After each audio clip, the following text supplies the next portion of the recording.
Hey everyone, welcome to this week's show. Going into week 6 now. Holy shit, it's going by fast. With me, I got Corey as always, and special guest today, the bottom of the league, Oh, Kyle. so I think you're executing your plan to a T. Just you're not getting those wins that you kind of want. yeah, I wouldn't say I'm executing it to a T. I want to get some wings, want to get out of the basement here, but it's going as planned. Yeah, especially with draft lottery, right? Like bottom 8 are in there. Like you just need to not be good enough to make the playoffs. That's it. I'm hopeful I'll start to get a couple W's. I've played a lot of top tier teams, so I'm starting to play some lower level teams. I might be able to squeak one or two wins out over the next couple of weeks.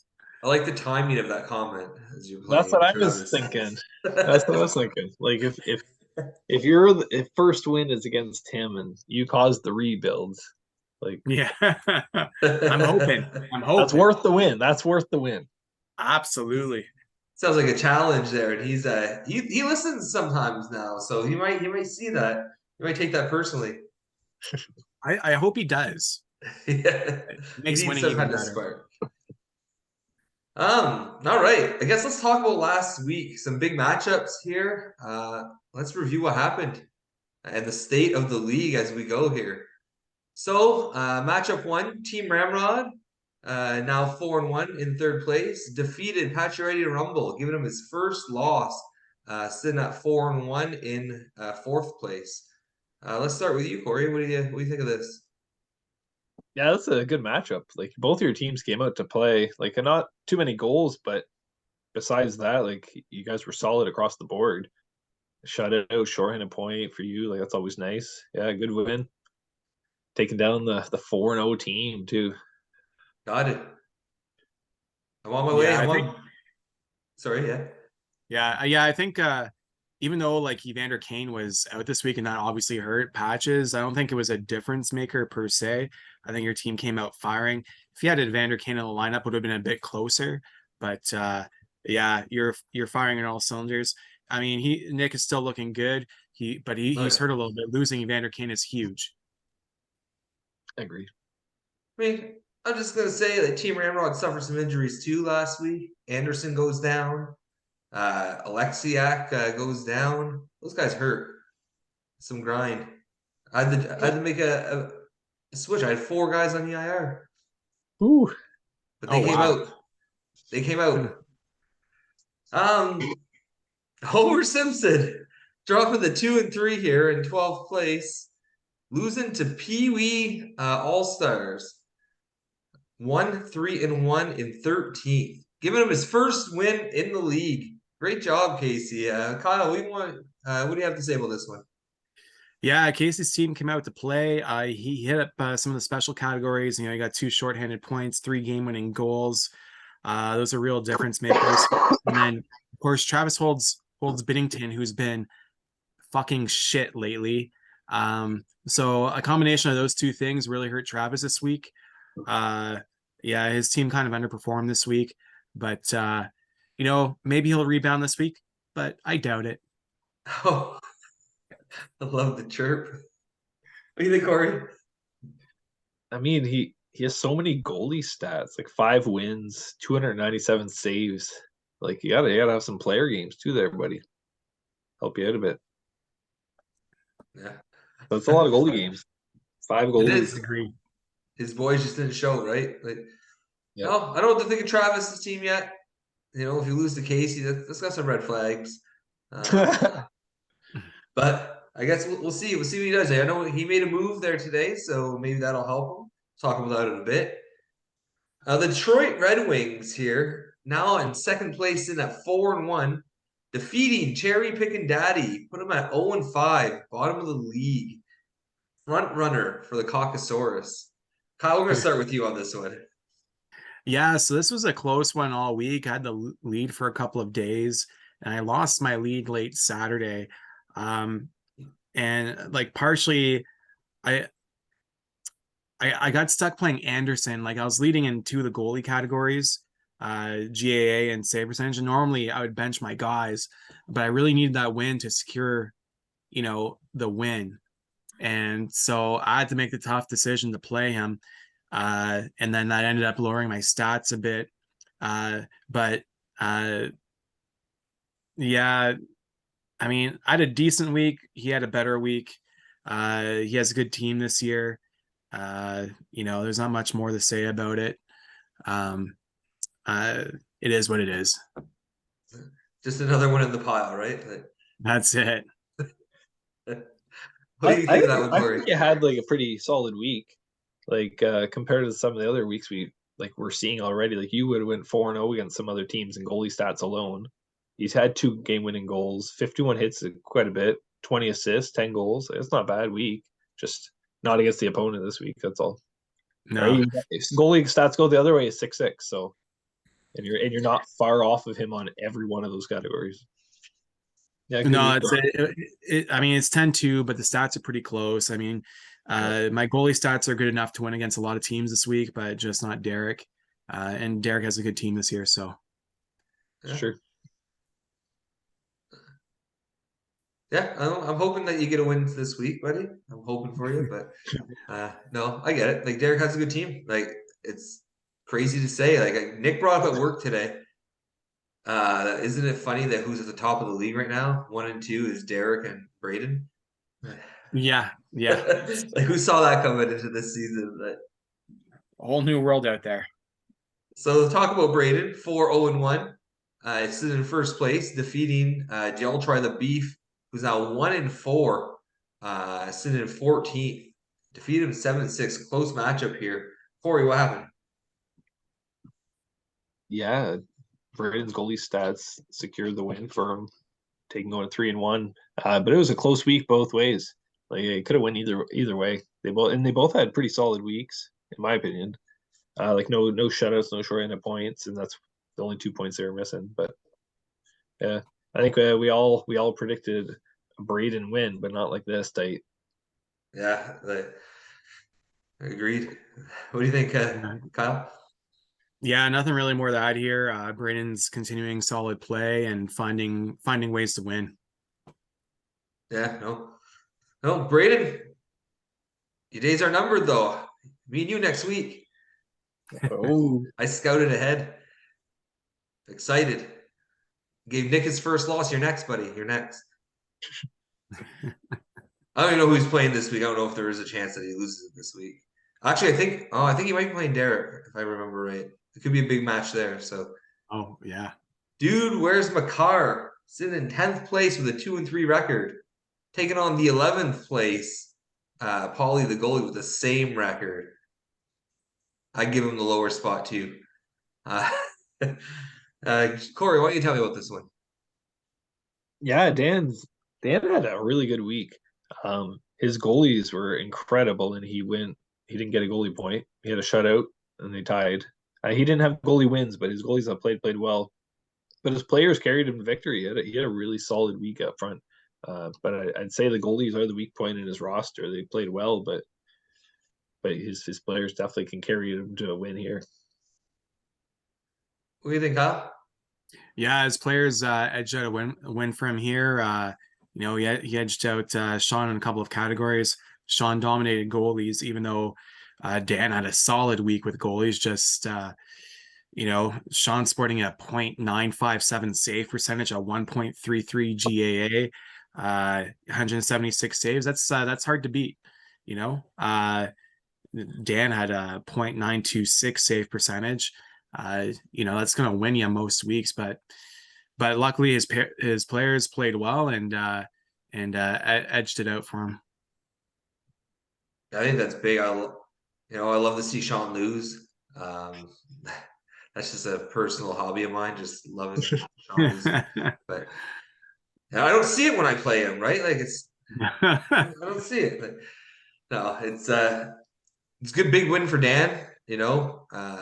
If he really wants to, he can probably build like a really good team once people declare selling. So he's someone I think to watch out for long term this season, because he has a lot of assets that he can move. So big win for him to kind of stay in the mix to make a better decision in a few weeks. Corey, Ooh. 3-1-1, sitting in fifth, defeating Clefbaum 1-4 in 15th. Why don't you tell me what happened here, Corey? I know you want to talk about your match. Oh, it was a good week. It was a nice, comfortable Sunday based on like the stats. Like he really needed to get lucky to have a chance. So like he didn't have any ads left, so I wasn't too worried about goalie stats changing. We had great, like I think I had a solid player week. My goalies were okay, but it was nice to get the win 3 in a row after a slow start. Stay in the mix. I remember that week 2, you're like, oh, I don't have a win yet. Like, need to do something. Like 3 weeks later, you're on a little run here. Kyle, why don't you tell me about this one? Yeah, I mean, I can't remember the last time I saw Corey in the win column, like on the winning side of things in the 500 standings. record. Like over 500 record. Like this has been a few years, I think, eh? It took a couple of years of rebuilds. Yeah, I guess so. So it's yeah, the standings this year are very, very different. Corey's back in contention, Derek's up there. Derek kind of seems like Braden. on 1 year, off 1 year, and Braden's in the mix, first place. Like who saw that coming? A lot of teams off the slow starts, that are usually pretty good. So I guess we'll see what happens, right? Like, but you're right. Like it seems all those teams that are usually near the bottom are just kind of they're making a run for it this year. I like it. Yeah. We get everyone, like usually everyone else will be at that level too. So these guys who are usually at the bottom, if they can pick up their game like this, it's gonna be a really fun league for a while here. Suck my Ojic. 2-2-1, sit in 8. So Neil in 8th. When was the last time you saw that? Right? Defeating 7 on the ice. Who's now 3-2 in 6th place. Kyle, what do you tell me about this one? Yeah, I mean, Neil's goalies dominated this week. Neil's got a solid goalie lineup, and he managed to rack up half the player points. So between that and his goalies, he just overpowered 7 on the ice, who put up some decent player stats, but when Neil's goalies are on, they're on. Corey. Yeah, not much to say. I know I was listening back on our predictions, and I was saying I feel like they both have good teams, but Neil's goalies are going to be the difference, and that's what it was. So, yeah. Yeah, no, like both good teams. Good matchup. Neil getting another win. Starting to get a little momentum here. 7, I hope it broke his spirit since he plays me this week, but Captain Crunch, 2-3 now after a huge win, sitting in 9th place over the whole shaft. Nick sitting at 3-2 in 7th place. Kyle, what happened here? What happened is he made a trade for Bobrovsky, and that's brought him down. I mean, like really, really far down. And I'm loving it because I want Nick out of playoff contention. You have his 6th, right? That's right. I have his 6th. I want to see him lose.